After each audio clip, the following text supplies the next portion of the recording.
लोग जानते हैं कि रक्षाबंधन के पवित्र अवसर पे हमारे देश के प्रधानमंत्री जी ने जितने भी हमारे एलपीजी गैस के उपभोक्ता हैं उनको 200 रुपया की प्रत्येक सिलेंडर पे सस्ता करने की का उन्होंने ऐलान किया है, घोषणा किया है।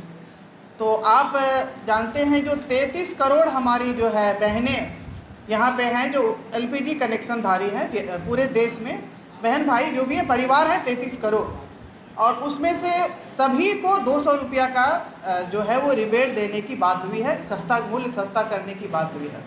उसमें से करीब हमारा 10 करोड़ जो है उज्ज्वला लाभार्थी हैं, और उज्ज्वला लाभार्थी को पहले से भी 200 रुपये की सब्सिडी प्राप्त है, और अभी 200 रुपया जो दिया जा रहा है जिसके सस्ता किया जा रहा है, तो उज्ज्वला लाभार्थी को 400 रुपया कम मूल्य में एक सिलेंडर प्राप्त होगा, जो कि बहनों की रसोई को बहुत ही ज़्यादा प्रभावित करेगी।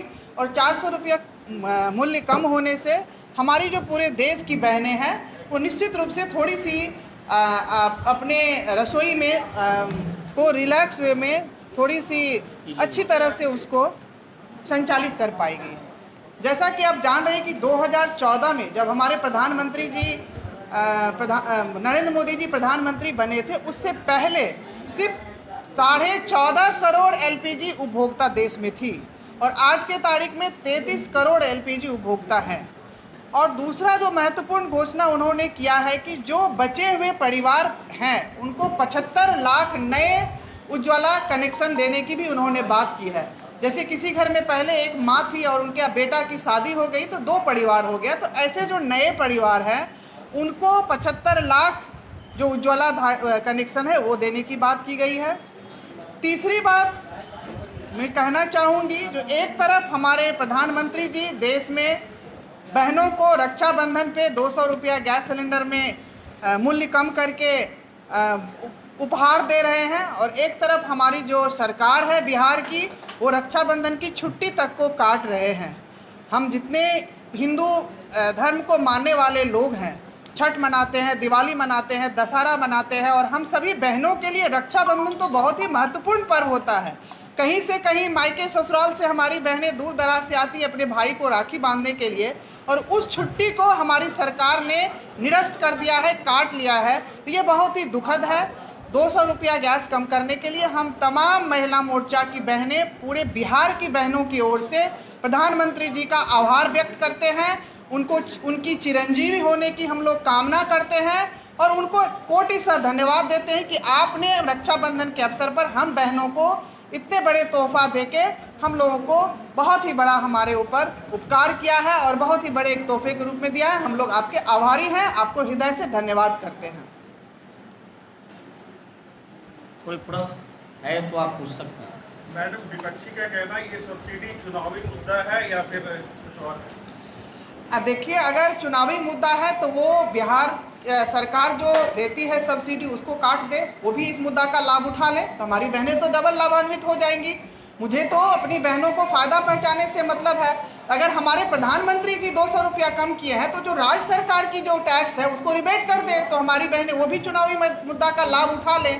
तो वो तो ऐसा करेंगे नहीं, लेकिन वो इस तरह की बातें बोल के जनता को दिग्भ्रमित करेंगे, और जनता जानती है कि ये सब बातें सिर्फ वो बोल रहे हैं चुनावी भाषा। हम लोग चुनावी भाषा नहीं बोल रहे हैं। हमारे प्रधानमंत्री जी ने तो रक्षाबंधन के अवसर पर, चुनाव तो अभी 6-7 महीना देर है, रक्षाबंधन के अवसर पर बहनों को उपहार के रूप में ये 200 रुपया कम किए हैं। कोई चुनावी मुद्दा नहीं है। ये सब्सिडी कब तक जारी रहेगा? अगले रक्षाबंधन तक? नहीं, ये सब्सिडी आज क्यों? आप देख रहे हैं कि प्रधानमंत्री जी की कोई भी जो योजना है जो शुरू हुई है, क्या वो बंद हो गई है? क्या एक भी योजना बताइए कि बंद हो गई? हमने कोरोना में जब मुफ्त राशन देना शुरू किया तो 2020 के मार्च से शुरू किया, और 2024 के जून तक देने की बात कर रहे हैं। 4 साल जब हम कोरोना का जो राशन, प्रत्येक घर को मुफ्त राशन देने की योजना थी, वो अगर हम 4 साल तक ले जा सकते हैं, कोरोना के बाद भी 2 साल, तो फिर आप किसी योजना को कैसे सोच रहे हैं कि हम चुनाव तक ले जाएंगे उसके बाद बंद कर देंगे? ऐसी कोई बात नहीं। आरजेडी का कहना है कि महिला लोग गिफ्ट नहीं मांग रही है, महिलाएं सुरक्षा मांग रही है, बहनें सुरक्षा मांग रही है। महिला को सुरक्षा देना आरजेडी का काम है। बिहार में आरजेडी की सरकार है, माननीय देश की बात है। देश में महिलाएं सुरक्षित है? देश में कहाँ महिलाएं? आप वो बिहार की चिंता करें, जहाँ पर कि प्रत्येक दिन 10 महिलाएं हमारे घर से निकलती हैं और उनके साथ छीना झपटी, बलात्कार, हत्या सब कुछ हो रही है, वो बिहार की चिंता करे। देश में कहाँ महिला सुरक्षित है?